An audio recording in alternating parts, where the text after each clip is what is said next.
Hello everyone. तो आज से मैं शुरू करने वाली हूँ UP triple S C PET solve paper है जो कि 2021 में हुआ था। तो पहली शिफ्ट का ये पेपर है जिसमें से पहला प्रश्न है, भारत में शासन करने वाले दिए गए शासकों का काल क्रम अनुसार सही क्रम क्या है। पहला ऑप्शन है शेरशाह सूरी, देन अकबर, अलाउद्दीन खिलजी, इल्तुतमिश। तो इसका जो राइट ऑप्शन होगा वो हो जाएगा बी, क्योंकि इल्तुतमिश जो है वो 1210 से 1236 में उसने शासन किया था। ठीक है, तो सबसे पहले यही हो जाएगा। तो 4 नंबर ये हुआ, 1 4 इसमें भी है, बट ये वाला देखते हैं। इसके बाद इसमें तीसरा है मतलब अलाउद्दीन खिलजी। अलाउद्दीन खिलजी था जो उसने दिल्ली में जो गद्दी संभाली थी वो 1296, तो 1236 1296। फिर शेरशाह सूरी 1540 हो गया, अकबर हो गया 1556 से 1605। तो इसमें बी ऑप्शन सही हो जाएगा। ठीक है, फिर इसके बाद अगला प्रश्न है, निम्न में से कौन से संत शिवाजी के समकालीन थे। तुकाराम, चैतन्य, नामदेव, शंकराचार्य। तो इसका सही आंसर हो जाएगा तुकाराम। अगला प्रश्न है, बंगाल के प्रथम गवर्नर जनरल कौन थे। तो बंगाल के प्रथम गवर्नर जनरल थे लॉर्ड वॉरेन हेस्टिंग्स। चरक संहिता किससे संबंधित थी। जो चरक संहिता है वो चिकित्सा से संबंधित है। ठीक है, इसके बाद अगला पांचवा प्रश्न है, निम्न में से कौन सा जोड़ा सही नहीं है। तो BC बिफोर क्राइस्ट 261 कलिंग का युद्ध हुआ, तो ये सही है। AD एनो डोमिनी 78 तक संगत की शुरुआत हुई थी, बिल्कुल सही है। AD 622 मुस्लिम युग की शुरुआत हुई थी। AD 1709 नहीं होगा, यहाँ पे 1707 होगा, इसलिए यही ऑप्शन सही हो जाएगा। ठीक है, यहाँ पे 1707 में औरंगजेब की मृत्यु हुई थी। ठीक है, फिर 6 नंबर क्वेश्चन है, इनमें से किसे भारत के ग्रांड ओल्ड मैन के नाम से जाना जाता है। ये आंसर तो सभी को पता होगा, इसका सही आंसर दादा भाई नौरोजी होगा। इसके बाद 7वां प्रश्न, सन 1915-16 में किसके नेतृत्व में 2 होम रूल लीग शुरू हुई थी। एनी बेसेंट और लोकमान्य तिलक। ये बिल्कुल सही उत्तर हो जाएगा। ठीक है, इसके बाद आते हैं अगले 8वें प्रश्न। तो जो 8वां प्रश्न है, तो 8वां प्रश्न में मिलान दिया हुआ है। ब्रह्म समाज सबको पता होगा, ब्रह्म समाज संबंधित है राजा राम मोहन राय से। और रामकृष्ण मिशन, स्वामी विवेकानंद, आर्य समाज, दयानंद सरस्वती, सत्यशोधक समाज, ज्योतिबा फूले। तो इनमें से जैसे ब्रह्म समाज को राजा राम मोहन राय मतलब तीसरे से मिला, तो तीसरा तो तीनों में दिया गया है, बट सही कौन सा होगा। इसके बाद प्रश्न, रामकृष्ण मिशन है जो कि पहले तो स्वामी विवेकानंद है, मतलब पहले से तो 3 के बाद 1 इन दोनों में आ रहा है, 2 भी आ रहा है, तो डी वाला देख देते हैं। सत्यशोधक समाज की ज्योतिबा फूले मतलब 5वां, तो 5वां किसमें है, इसमें है। तो इसमें जो सही आंसर होगा वो होगा इसका सी होगा, बस यहाँ पे जो दिया गया वो गलत दिया गया है।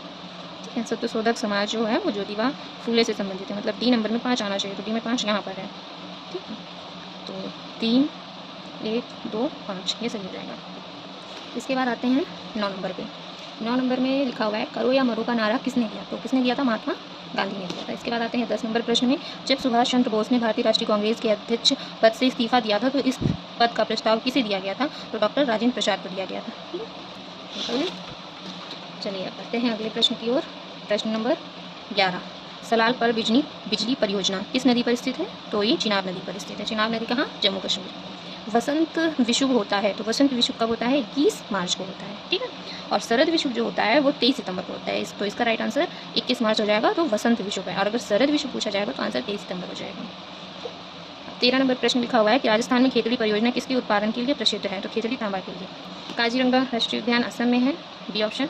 15 क्वेश्चन है, निम्न में से कौन सी हिमालय नदी तंत्र की नदियाँ हैं। तो हिमालय नदी कावेरी है, नहीं। गंगा है, हाँ है। ब्रह्मपुत्र है, गोदावरी है, नहीं है। तो दूसरा और तीसरा का है बी में, तो बी ऑप्शन सही हो जाएगा। ठीक, अब आते हैं 16 नंबर पे। 16 नंबर लिखा हुआ है, बैंक दर का अर्थ है। बैंक दर का अर्थ क्या होता है, देश के केंद्रीय बैंक द्वारा लिए जाने वाली आधिकारिक ब्याज दर, जिस दर को क्या बोलेंगे, बैंक दर कहेंगे। हाँ, आगे है 17, यदि RBI नगद कोष अनुपात को घटा दे तो साख सर्जन पर क्या असर पड़ेगा। तो साख सर्जन क्या होगी, बढ़ जाएगी। ऑप्शन सी सही होगा। फिर 18 प्रश्न लिखा हुआ है, इसमें से किस प्रकार की अर्थव्यवस्था में संसाधनों पर निजी अधिकार होते हैं और आर्थिक गतिविधियों का मुख्य उद्देश्य लाभ अर्जित करना होता है। तो मुख्य लाभ अर्जित करना पूंजीवादी का काम हो गया। 100 रुपये का नोट किसके द्वारा हस्ताक्षरित होता है। इसका सही आंसर होगा RBI के गवर्नर के द्वारा। फेमा का पूर्ण रूप क्या है। तो फेमा होता है फॉरेन एक्सचेंज मैनेजमेंट एक्ट। इसमें कौन सा आंसर सही हो जाएगा, बी नंबर, फेमा। ठीक है, और फेमा 1973 द्वारा विनियमित किए जाते थे। जो ये फेमा है मतलब फॉरेन एक्सचेंज मैनेजमेंट एक्ट, जो भारतीय अर्थव्यवस्था में सभी लेन देन के लिए, जिसमें विदेशी मुद्रा भी शामिल होती है। भारत के संविधान में जन स्वास्थ्य एवं स्वच्छता किसमें शामिल है। तो राज्य सूची में या संवर्ती सूची में, संघ सूची में, इनमें से किस में होगा। तो आंसर होगा इसका राज्य सूची। और राज्य सूची में कुल कितने विषय हैं, 61 विषय हैं। ठीक है, चलिए आगे आते हैं 22 नंबर। भारत में पंचायती राज व्यवस्था इसके अंतर्गत रखी गई है। मूल अधिकार, मौलिक कर्तव्य, राजनीति निदेशक तत्व, इनमें से कोई नहीं। तो आंसर क्या हो जाएगा, सी सही हो जाएगा। शिक्षा का अधिकार एक मौलिक अधिकार है जो किससे संबंधित है। तो 21A से संबंधित, ए नंबर सही हो जाएगा। 24 निम्न में से किसी संविधान सभा में उद्देश्य प्रस्ताव रखा था। तो उद्देश्य प्रस्ताव रखा था जवाहरलाल नेहरू ने रखा था। ठीक है, चलिए आगे बढ़ते हैं 25 नंबर को। भारतीय संविधान के किस अनुच्छेद में अल्पसंख्यकों के हित निहित हैं? तो अल्पसंख्यकों के हित जो हैं वो आर्टिकल 29 में बात की गई है।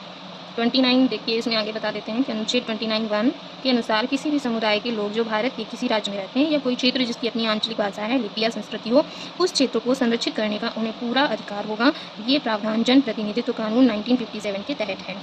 और जो 30(1) है उसके तहत सभी अल्पसंख्यकों को धर्म या भाषा के आधार पर अपनी पसंद के आधार पर अपनी शैक्षिक संस्था को स्थापित करने का अधिकार है। संविधान के अल्पसंख्यक शब्द को परिभाषित नहीं किया गया है। चलिए अब आगे आते हैं क्वेश्चन नंबर 26 में आते हैं। 26 में लिखा हुआ है ठोस चालक में धारावाहक होते हैं, तो कौन होते हैं? मुक्त इलेक्ट्रॉन। इसमें इसका आंसर सही हो जाएगा। प्रकाश वर्ष किसके मापन की इकाई है? तो प्रकाश वर्ष दूरी की है, लेकिन एक वर्ष में निर्वात में प्रकाश द्वारा चली गई दूरी को कहते हैं। ब्लीचिंग पाउडर का रासायनिक नाम क्या है? तो ब्लीचिंग पाउडर CaOCl2 मतलब कैल्शियम ऑक्सीक्लोराइड। 18 कैरेट सोने से खरे सोने का प्रतिशत कितना होता है? 75% होता है। क्यों? और क्योंकि जो प्योर होता है वो 24 होता है, तो 18/24 × 100 करेंगे 75 आ जाएगा। संतरे में बहुतायत में क्या होता है? तो संतरे में बहुतायत में विटामिन C होता है। ठीक है, चलिए अब आते हैं गणित के प्रश्न पर।